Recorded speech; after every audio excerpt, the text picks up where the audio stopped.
ফুল wave কনভার্টারের next যেই কনভার্সনটা আমরা দেখব সেই কনভার্সনটা হচ্ছে ফুল কনভার্টার।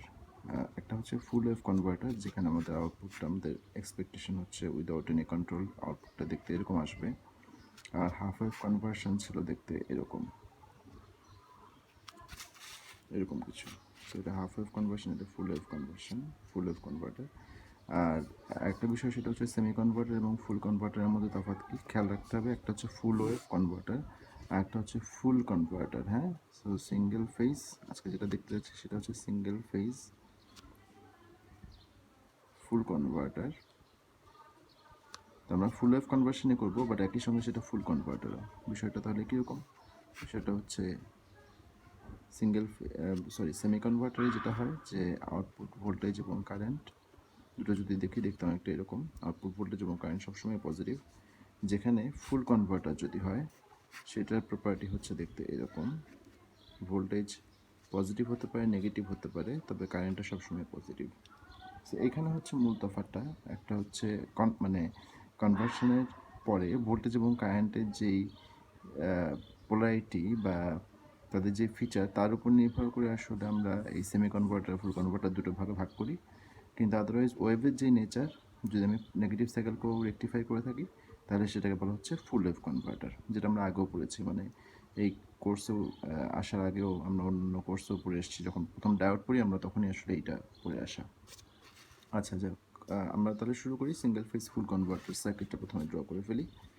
সিঙ্গেল ফেজ ফুল কনভার্টার যেটা, সেটা সার্কিটটা দেখতে কেমন হবে? প্রথমে সোর্স, এরপরে আমরা থাইরিস্টারগুলো ড্র করে ফেলবো।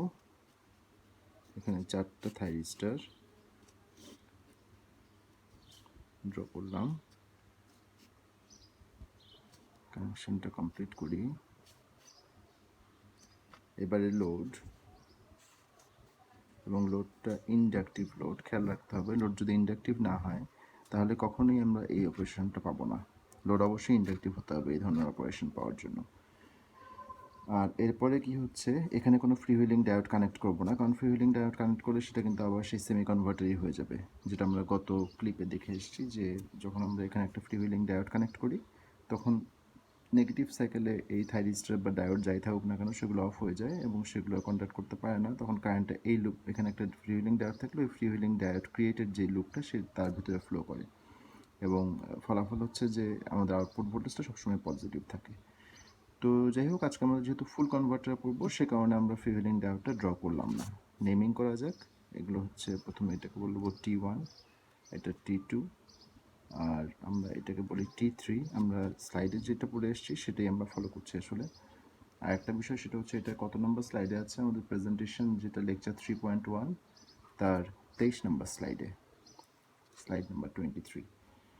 আচ্ছা, এখন এটা অপারেট করবে কীভাবে? আমরা যদি একটু ওয়েবশেপগুলো দেখি, ওয়েবশেপগুলো কেমন আসবে, আমরা আউটপুট ভোল্টেজটা দেখবো আসলে ঠিক এই জায়গাটাতে।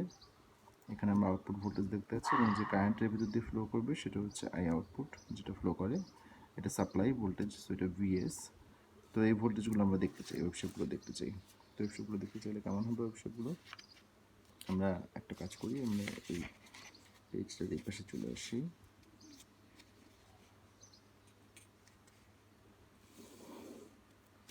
ওয়েবশেপগুলো দেখবো। সো প্রথমে হচ্ছে সাপ্লাই ভোল্টেজ, দেন যেটা দেখবো সেটা হচ্ছে আউটপুট ভোল্টেজের অবস্থা। তবে চাইলে আমরা গেট ভোল্টেজগুলো দেখতে পারি। তো আজকে আর গেট ভোল্টেজ দেখবো না, প্রয়োজন নেই। আমরা গত ক্লাসে দেখিয়েছি যে গেট ভোল্টেজ কীভাবে প্লট করতে হয়। সো আমরা এখানে চলে আসলাম হচ্ছে আউটপুট ভোল্টেজ দেখতে যাচ্ছি। এরপরে হচ্ছে আউটপুট কারেন্ট, আর সর্বশেষে যেটা দেখবো সেটা হচ্ছে একটা এডিশনাল ওয়েবশেপ আইএস, সোর্স থেকে যে কারেন্টটা বের হয়ে আসে, অর্থাৎ এই যে আমাদের যে সোর্সটা এখান থেকে যে কারেন্টটা বের হয়ে আসে আইএস, সেটা আমরা একটা প্লট করতে চাই। সেই হচ্ছে আমাদের প্লটগুলো।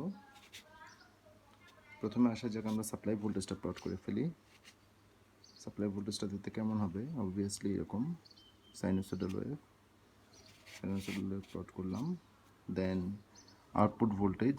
আচ্ছা, আউটপুট ভোল্টেজে যাওয়ার আগে আমরা একটু খেয়াল রাখি, সেটা হচ্ছে আমরা কোথায় কোথায় ট্রিগারিং করবো। আমি ধরে নিই যে প্রতিটা হাফ সাইকেল এসে আমরা ট্রিগারিং করি। কাকে ট্রিগারিং করি? যখন পজিটিভ হাফ সাইকেল চলে তখন আমরা ট্রিগারিং করি হচ্ছে T1 এবং T2কে একসাথে। খেয়াল রাখতে হবে এই টার্মিনাল যখন পজিটিভ হবে, এটা যখন নেগেটিভ হবে তখন কারা আসলে অন হতে পারে? এটা পজিটিভ হওয়া মানে হচ্ছে T1 যদি এই ভোল্টেজটা পায়, হ্যাঁ, এবং ওই অবস্থায় যদি T1কে ট্রিগার করা হয় তাহলে কারেন্ট এই পাথে যাবে, যে লোড হয়ে T2 হয়ে সোর্সে ব্যাক করবে যদি T2কেও একই সাথে ফায়ার করা হয়। ঠিক আছে, কাজেই আমরা কি করব, আমরা এই জায়গাটাতে ফায়ার করবো হচ্ছে T1 এবং T2কে। খেয়াল রাখি এই জায়গাটাতে ফায়ার করি T1 এবং T2কে। আচ্ছা, নেগেটিভ সাইকেলে কাকে ফায়ার করবো? আমি যদি লোডের ভিতর দিয়ে কারেন্ট পাঠাতে চাই, নেগেটিভ সাইকেলে আমি ফায়ার করবো হচ্ছে T3 এবং T4কে। ঠিক আছে, যদি আমি T3 এবং T4কে করি তাহলে নেগেটিভ সাইকেল মানে হচ্ছে এই টার্মিনাল তখন পজিটিভ, এটা তখন নেগেটিভ, তখন কারেন্ট এই পাথে আসবে T3 হয়ে লোড হয়ে T4 হয়ে সোর্সে ব্যাক করবে। সেটা হচ্ছে নেগেটিভ সাইকেলের ব্যাপার। কাজে এই জায়গাটায় নেগেটিভ সাইকেল যেটা দেখতে পাচ্ছি সেখানে আমরা ধরে নিচ্ছি T3 এবং T4কে ফায়ার করি, এবং প্রতিবারই আমাদের ডিলে অ্যাঙ্গেল হচ্ছে আলফা। এই যেখানে অবশ্য প্রায় 90 ডিগ্রির মতো দেখা যাচ্ছে সেই আলফা ভ্যালুটা। সো আমি পজিটিভ সাইকেলই হোক বা নেগেটিভ সাইকেলই হোক, যখনই আমি ট্রিগারিং করি ডিলে অ্যাঙ্গেলটা হয় আলফা পরিমাণ। সো এইটুকু হচ্ছে আলফা। কাজে এটা তো পাই, তাহলে এই ভ্যালুটা কত? এটা হচ্ছে পাই প্লাস আলফা। আচ্ছা, আমরা একটা কাজ করি, তাহলে আমরা এটা প্লট করে ফেলি। আমরা ধরে নিচ্ছি যেহেতু লোডটা ইন্ডাকটিভ, কাজে কারেন্টটা কিন্তু এর ভিতর দিয়ে যেটা যায় সেটা কনস্ট্যান্ট। এই কারেন্টটা কখনোই জিরো হয় না, লোডটা হেভিলি ইন্ডাকটিভ। কাজে এই আউটপুটের যে কারেন্টটা, সেই কারেন্টটাকে আমরা অলমোস্ট কনস্ট্যান্ট ড্র করতে পারি এইভাবে।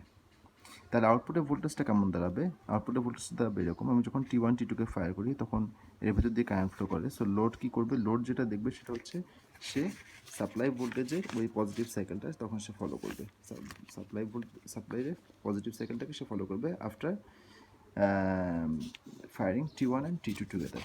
সো এটা কি হচ্ছে, এই জায়গাটা থেকে শুরু করে আউটপুট ভোল্টেজটা আমরা যদি এই বরাবর আসি, এগুলো মার্ক করা হয়নি, এতটুকু পর্যন্ত নিশ্চিতভাবে এটা পজিটিভ সাইকেলকে ফলো করবে। আচ্ছা, এখানেও এই অংশটা তো প্লট করে ফেলে, এটা প্লট করা হয়নি, এটাও একই কাজ করবে, এটা ওরকম ফলো করবে। সরি, এই জায়গাটাতে এটা ফলো করবে,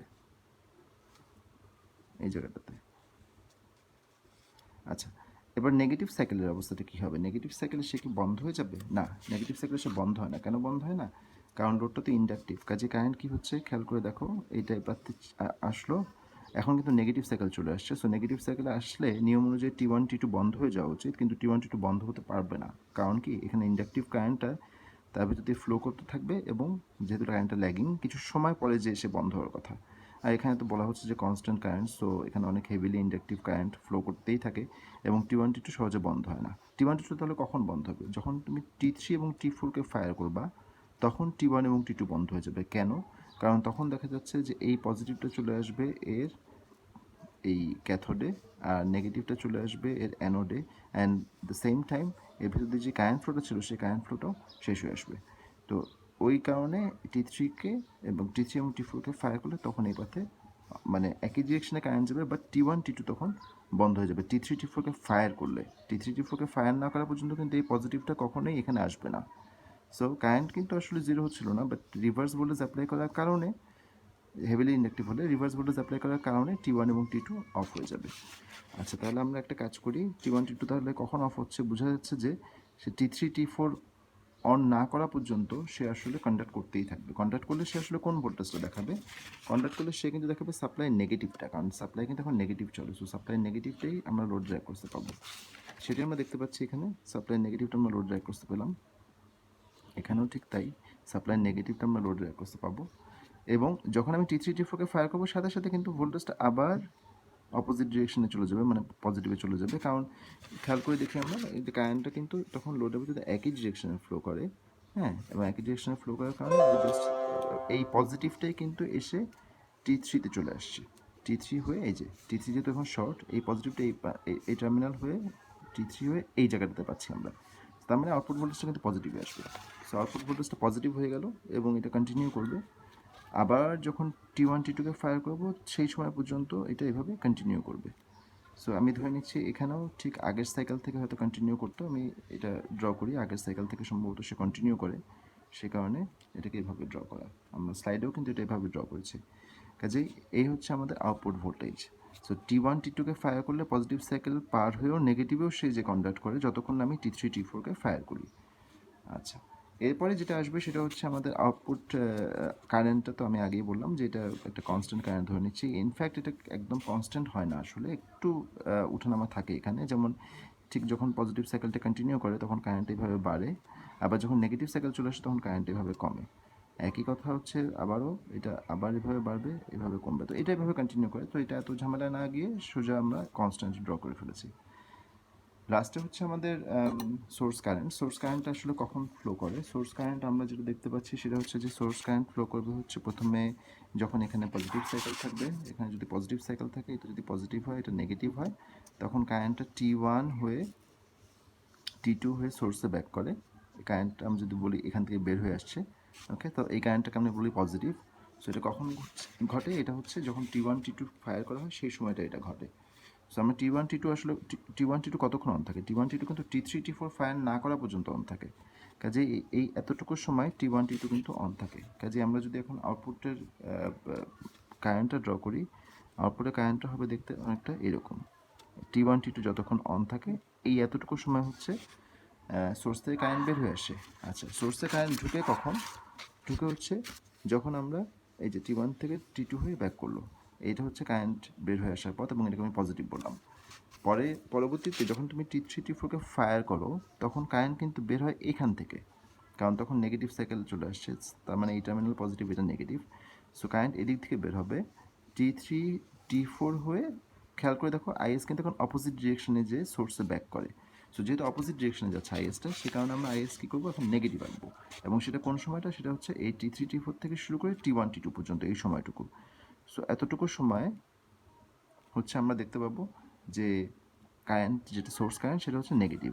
সো এটা আগের সাইকেল থেকে কন্টিনিউ করে ধরে নিচ্ছি। সো এই হচ্ছে আমাদের কমপ্লিট ওয়েভ শেপটা। আচ্ছা, এই কারেন্টটা কিন্তু হুবহু এরকম না। এটা আমি যেটা বললাম, যেটা আসলে এই যে আউটপুট কারেন্ট যেমন বাড়ে কমে, এই আউটপুট কারেন্ট আসলে কোন কারেন্টটা যেটা লোডের ভিতর দিয়ে যায়, বেসিক্যালি তো এটা একটা সিরিজ সার্কিট হয়ে যায়। কাজে সিরিজ সার্কিট হলে ওই সেম কারেন্টটা কিন্তু সোর্স থেকেও আসবে। এই সোর্সের কারেন্টটাকেও আমরা ওই একইভাবে ওইটাকে ফলো করে এভাবে ড্র করতে পারি। এই যে এরকম, এরকম, এটাও ঠিক তাই, এরকম, এরকম। এটা আসলে হুবহু এরকম স্কোয়ার ওয়েভ না, এটা স্কোয়ার ওয়েভ না। তবে এই ধরনের ওয়েভ যখন আসে, ইরেগুলার শেপের যখন ওয়েভ আসে, তখন আমরা সেটাকে ফোরিয়ার দিয়ে ডিটারমাইন করি আর কি, এর এক্সপ্রেশনটা কেমন হবে। তো সেই এক্সপ্রেশনটা ডিটারমাইন করা আছে ওখানে, তোমাদের একটা এক্সাম্পলও দেওয়া আছে যে যদি ফোরিয়ার সিরিজ আসে তাহলে সেক্ষেত্রে আমরা কীভাবে এটাকে এটার এক্সপ্রেশনটাকে বের করব। আচ্ছা, এটা হচ্ছে সোর্স